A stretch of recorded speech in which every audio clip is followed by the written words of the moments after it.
Live from Fargo and serving you on TV, online, and on the go. This is Valley News Live 10 at 10. A state health department ruling does little to ease the pressure surrounding a proposed hog farm.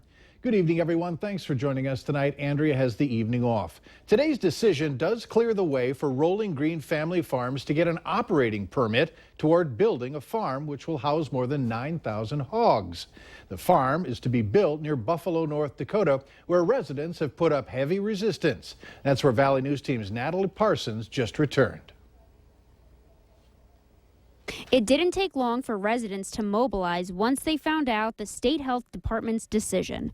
The Von Banks live north of I-94 in Buffalo, North Dakota, where they will be neighbors to the hog farm. It's there because we only live a mile and a fourth from the proposed hog farm, and so that'll be disappointing, and for health reasons.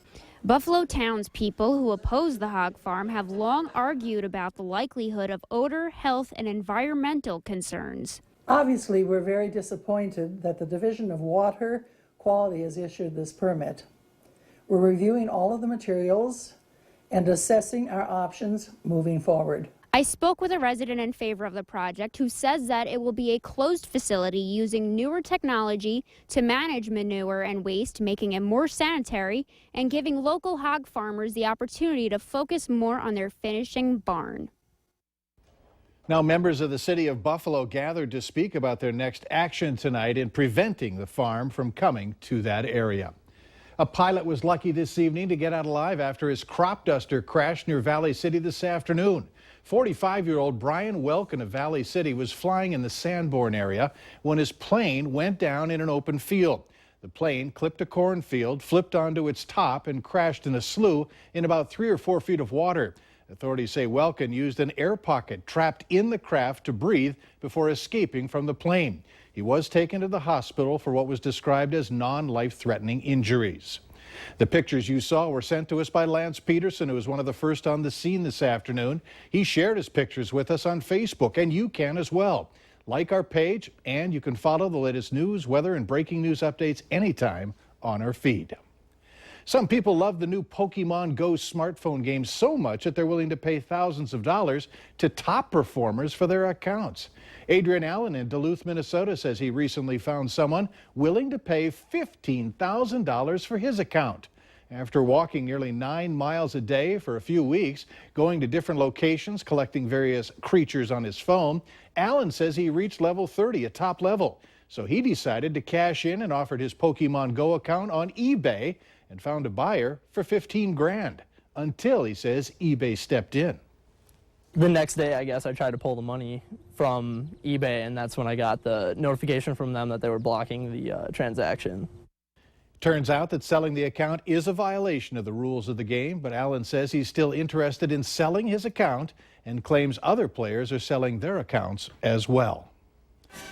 With the 2016 Olympics underway in Rio, it's a dream come true for the athletes, something that's been in the works for years. But what does it really take to be an Olympic hopeful? Janelle Klein spoke to one local family member working toward that goal.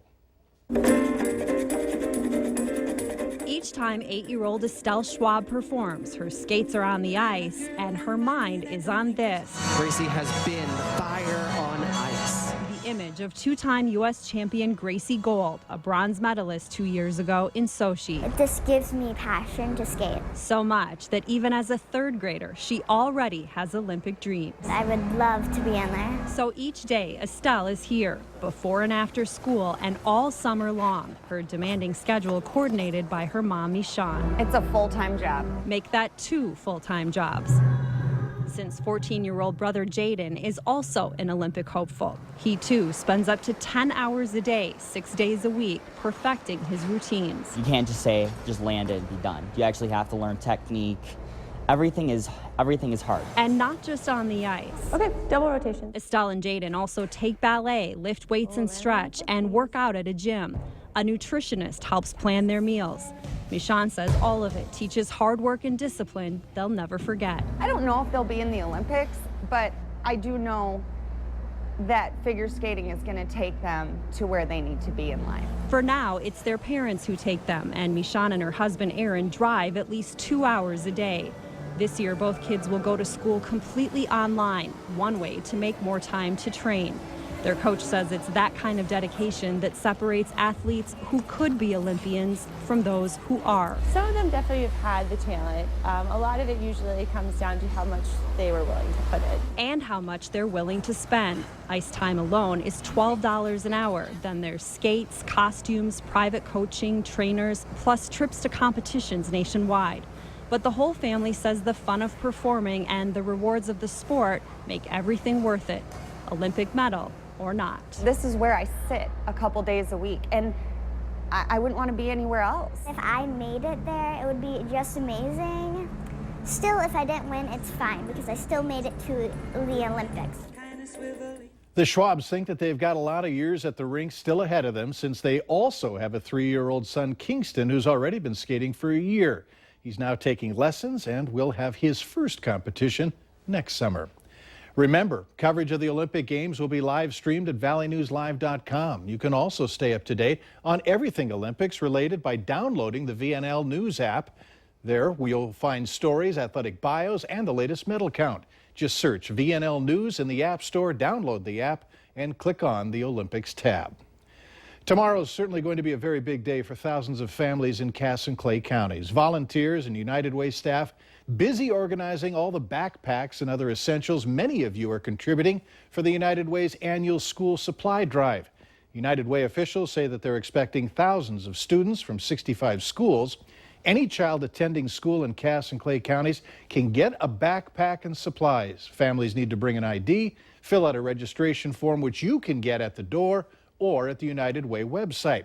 There are going to be 2 distribution dates, both at the Fargo Dome. Tomorrow morning's hours are from 8 until 11, or you can go Tuesday afternoon and evening from 4 until 7.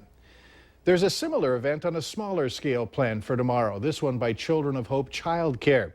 That group is giving away 200 backpacks with school supplies for kids who need them.